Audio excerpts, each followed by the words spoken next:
Jemaat yang saya kasih dalam Tuhan Yesus Kristus, Shalom, salam damai sejahtera dari Tuhan Yesus Kristus bagi Bapak Ibu jemaat sekalian. Apa kabarnya hari ini?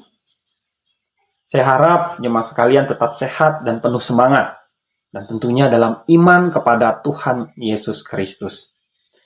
Bersama saya, Vikaris Doni STH, saya melayani di Jemaat GKI Sepundu Hantu, Calon Resort Seruyan Hulu Utara, Provinsi Kalimantan Tengah.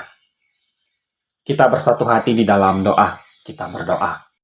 Allah Bapa yang baik yang kami kenal di dalam nama Tuhan Yesus Kristus, mengucap syukur kepadamu Tuhan atas berkat yang boleh Tuhan nyatakan dalam kehidupan kami. Semuanya sangat baik dan berkecukupan.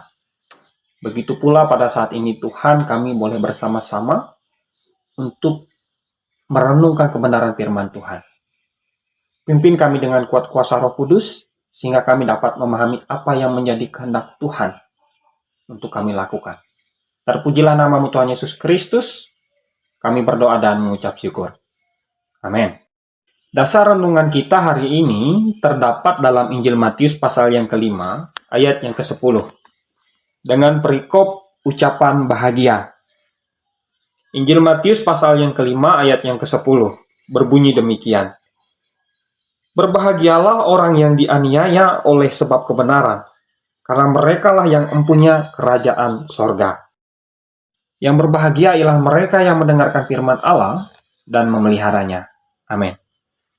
Bapak Ibu jemaat yang saya kasih dalam Tuhan Yesus Kristus, hidup dalam kebenaran nampaknya menjadi sebuah tantangan bagi kita orang-orang percaya. Apalagi jika berbicara dalam hal pekerjaan ataupun kehidupan kita sehari-hari. Banyak orang mungkin akan mengambil keuntungan dari sebuah kesempatan, dan bahkan terlepas dari benar atau jahatnya buah yang dihasilkan. Selama memberikan keuntungan, itu kemudian sangat lumrah untuk dilakukan. Apakah itu benar, Bapak Ibu jemaat sekalian? Tentu tidak. Perlu kita ketahui bahwa ayat yang ke-10 ini merupakan bagian dari khotbah di bukit dan memuat doktrin penyucian menurut Injil Matius. Dalam artian, apa arti menjadi Kristen yang diberkati, yang tentunya harus hidup di dalam kebenaran. Berbeda dengan pandangan umum tadi, firman Tuhan katakan, berbahagialah orang yang dianiaya. Ini adalah hasil dari pekerjaan kita. Ini adalah risiko kita dianiaya. Saya lanjutkan Bapak Ibu jemaat.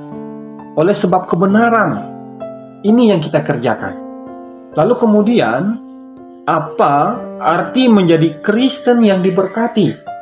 Halnya keuntungan atau itu jabatan, harta dan uang adalah hal yang sementara. Hal tersebut tidak menjamin keselamatan kita. Itu adalah hal-hal yang mempunyai masa dalam kurun waktu tertentu dan kemudian hilang, sirna.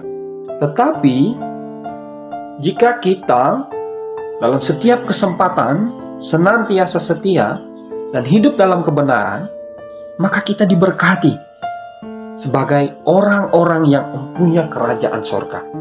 Tentu ini mempunyai perjuangan. Kita harus senantiasa mengandalkan Tuhan dalam hidup. Iman yang baik adalah kunci kita dalam menjalani hidup ataupun menghadapi masalah. Iman yang mengandalkan Tuhan akan mengarahkan kita pada sikap hidup yang benar, Bapak Ibu jemaat. Meskipun banyak tantangan, bahkan godaan, dan hal-hal yang tidak membangun yang kita hadapi, tentu kita tidak perlu khawatir. Karena yang menjamin hidup kita adalah Tuhan Yesus Kristus. Dan tentunya pun kita harus kuat dalam iman dan membawa kebenaran dimanapun kita berada. Dan bahkan sebagai apapun kita sekalian, firman Tuhan boleh menegaskan bagi kita pada saat ini Bapak Ibu jemaat. Ini adalah perkataan dari Tuhan kita Yesus Kristus pada saat itu. Dia berbicara langsung kepada kita bahwa barang siapa yang karena kebenaran mereka dianiaya, maka kita adalah empunya kerajaan sorga. Tuhan memberkati kita melalui firman-Nya. Kita bersatu hati di dalam doa. Mengucap syukur kepadamu Tuhan atas apa yang boleh kami dengar bersama melalui kebenaran firman-Mu. Kami yakin dan percaya apapun yang telah kami pelajari, telah kami terima dan kami dengarkan, itu dapat membaharui semangat kami dan bahkan iman kami secara pribadi.